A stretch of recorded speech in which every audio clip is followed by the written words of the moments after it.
Hi friends, welcome to the series Treasure Hunt, where I'll show you 5 of my favorite finds of the week for my vintage shop. I have recently started a vintage shop and I thought, I'll just do it for fun, no big deal. Turns out there is a lot that goes into running a vintage shop, from, sourcing, whether if it's online or person, to cleaning the items, or to finding out some context to these items and then writing up what they are, and also figuring out the value, etc., like the market and the look. It's super fun, and I've found some incredible items I wouldn't even dream of finding. And so I thought, okay, I might turn it into a series for those of you who also like to geek out on design and know some interesting stuff about it. I'll also try to provide some historical aspect as well as cultural or different craftsmanship, or some interesting facts about the item if I can find it. I could also provide some styling tips. I'm not sure if you would like to hear that. If so, please let me know. Or if there's anything you would like to see, please let me know. Yes, I hope you find the series just as fun as I find making it. And without further ado, please sit back, relax, and enjoy. My first find is this kokeshi doll that serves as a base for lamp. And yeah, it works, which is awesome. So I didn't know anything about kokeshi dolls before finding it. So I did some research for you guys, and they originated in 19th century in Japan, in the Tohoku prefecture. I'm sorry if any Japanese person is watching this channel. My Japanese isn't totally up to par, aka I don't know if I'm pronouncing this correctly or not. But yeah, they originated in the Tohoku prefecture, and they were originally made by men only, exclusively. And they started making them for children to get them through harsh winters, which made me think, okay, we actually all have pretty much the same problems of being bored during long winters and nobody really liking long winters. And these Japanese men in 19th century, this was the solution, which I think is very cute and wholesome. However, no women were allowed for this craft for quite a while. Eventually, though, the demand for these little dolls was so big that they broke the tradition and allow graciously women to join. Which is funny because, women were the symbols for this doll to begin with, yet they were not allowed to make them. So I found some interesting historical, patriarchal ideas. So these dolls are made on the lathe, which is this woodworking instrument that it's like a rod, and then you turn it and you have these chisels and different types of tools. And so you turn it and to make these perfectly rounded shapes. And they're also hand painted, so you can see all these details are just incredibly beautiful. And the doll has a serene expression on her face. However, one thing I also find interesting is that, these dolls depicting women were made without any hands or legs. They do have sleeves, but there's just no hands and no legs, which to me, I don't really know what to make out of it, honestly, because it's a little bit like, are you trying to disempower women but also using their image to portray peacefulness and love? How is that working out for you? Just saying. Just saying. But besides that, they are incredible dolls. So I'm glad to find this one.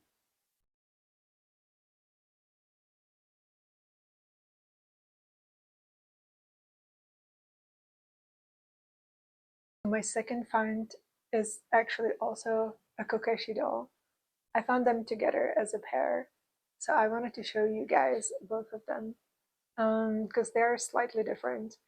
This one, I believe they're from the same period because they do have some similarities. For example, as like the head. However, this one has longer body and obviously isn't a lamp.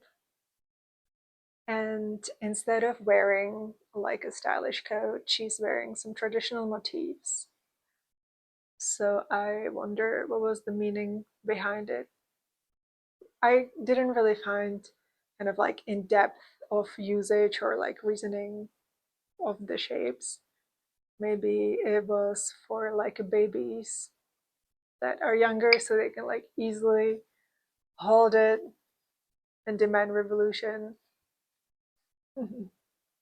I don't know. If anybody knows, please let me know in the comments down below. So also their facial expressions are slightly different. This one is a little bit like joyful and peaceful. It's in the eyes. This doll is beautiful. She has, here I'll show you in a close-up. She has sleeves in her like hair. It's, I believe it's hand painted as well, except of these are like stamps. And her facial expression, she's like, you know what, I'm kind of over this, which I can relate to a lot. Like, I love her eyes, especially, you know, it's that kind of like, I think this one is a little bit sassier. This one is definitely like the side eye and also the little mouth, you know, she's like, okay, okay, bro. It's like the original okay, bro meme is this doll. This Japanese craftsman already knew this. Or, you know, maybe it's just like a universal human trait that we're just all over it for like centuries. This humaning is freaking towering as hell. But yeah, I digress. So this is the second find.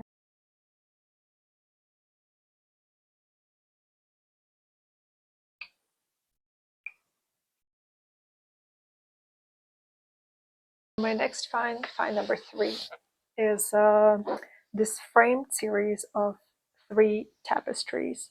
They're this like hand embroidered story cloth from the Hmong culture, which dates back to Vietnam and some of it also in China. So these story cloths, you can find them separately, and this is very unique to find them framed like that. It was my very first time where I found this like hand embroidery. I didn't really like, I saw it in the, you know, museums and stuff like that, but I like owning it. It's really cool. It has such a presence. I feel like every artistic medium has like a different presence. You know, when you look at, for example, acrylic paintings or like oil paintings, you can see the brush strokes, and it's really cool. Like it, I feel like it kind of captures the emotion. But these ones, to me at least, it's just incredibly wholesome. I'll show you up close what I mean. So this is the story, and it doesn't really read as well on the camera, but it's just like once you have it in the room, it's just so like warm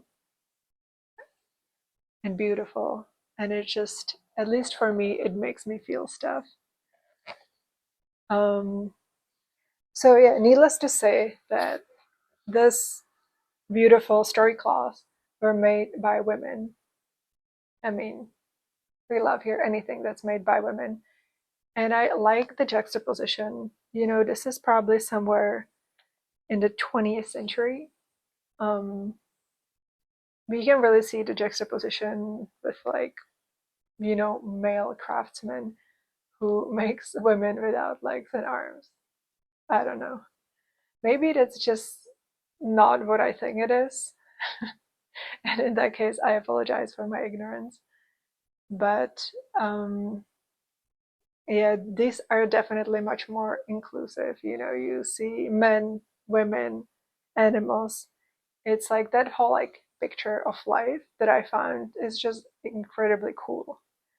And you know, I wouldn't probably understand this when I was younger, but like the older I get, the more I'm like, damn, these like older people and like especially women and especially older women are right about everything what matters in life.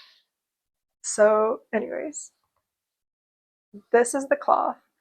It has this like navy blue undertone to it. So these are the different activities, what's going on in the village.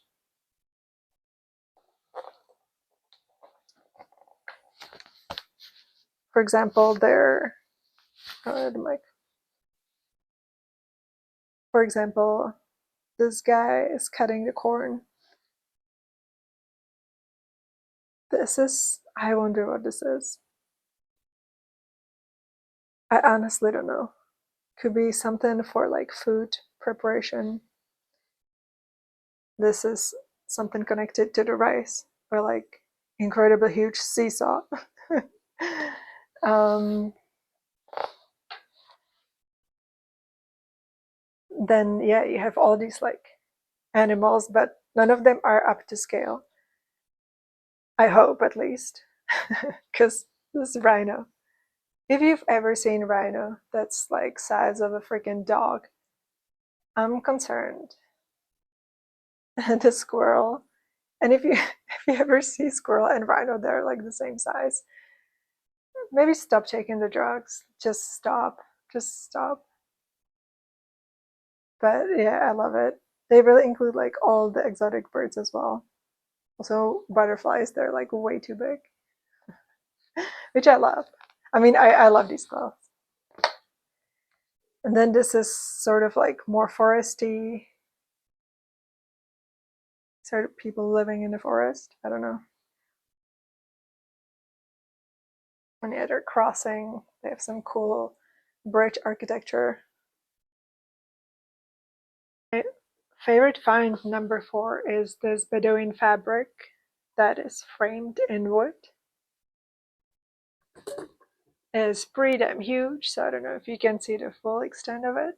But yeah, Bedouins are desert dwellers. So it was a group of nomadic Arabic people traveling through desert, trying to survive, trying to wear some cool stuff. Um, I don't really know. I tried to find this if this was like part of dress or part of like a blanket. I couldn't really find anything that resembled this, but it dates approximately. Like you can see the different like cultures and different time periods had a little bit different symbols. So the one closest to all these symbols that I found online dates into like an early 20th century. These ornaments have like a repetitive nature to it. And so seeing it up close, you can really see how different ornaments repeats itself in different colors, but it's the same motif, which is cool. And then the framing too. Whoever framed it really loved this piece of cloth because it has this kind of like cream matting to it, which really it just makes all the colors stand out. Also, I feel like it's interesting to see how different culture approach weaving and just to be able to find so many like various pieces from various cultures in one place. I think it's just incredible. Like it really shows, you know, how much technology influenced us because this wouldn't be possible only through like museums and stuff like that. And now I feel like, damn, I'm just like a normal person and I'm able to find this kind of stuff and sell this kind of stuff. Like, dang. Okay. And my last favorite find recently is this little owl. That's also a lamp. So this owl is from Victorian era. It's most likely from Europe, Germany. That's where I found the most similar owls. It's porcelain. It has a little end with a crown on the bottom. And it used to be most likely an oil lamp before they vibrate for the magic of electricity. Wait, and you can. The original base was probably much more painted. However, because it dates from the year like around 1880, this like original color is kind of faded. And then I think somebody was trying to restore this because originally the owl was white, and so they painted these little feet and this little beak. So that's a little bit more contemporary and updated. I actually think like the updates work and it looks cool, like it. You know, sometimes when people update stuff and it's just like the Jesus, which Jesus, which is probably my favorite thing of all time. Oh my God, that Jesus. Now that's something I could pray to. But yeah, this is my last favorite find. It's just very cute to find stuff like that. This is one of the ones that I wish I could keep because it's just so dang wholesome. So either for like a nursery or I don't know. I feel like you could literally put it anywhere, even if you're adult. Like who cares that, you should be adult? You can also be a child. Nobody's stopping you. Put all these owls everywhere. Like who makes these rules, You make the rule. And that's a wrap for today's 5 objects. If you like any of those, they're all available for purchase on my Etsy shop. I'll link the link somewhere so you can check them out as well as some other cool finds. The theme for next week is Asian arts, and I'm biased, but I really love Asian arts, so I can't wait to share you what I found. My name is Gii, and this is Treasure Hunt.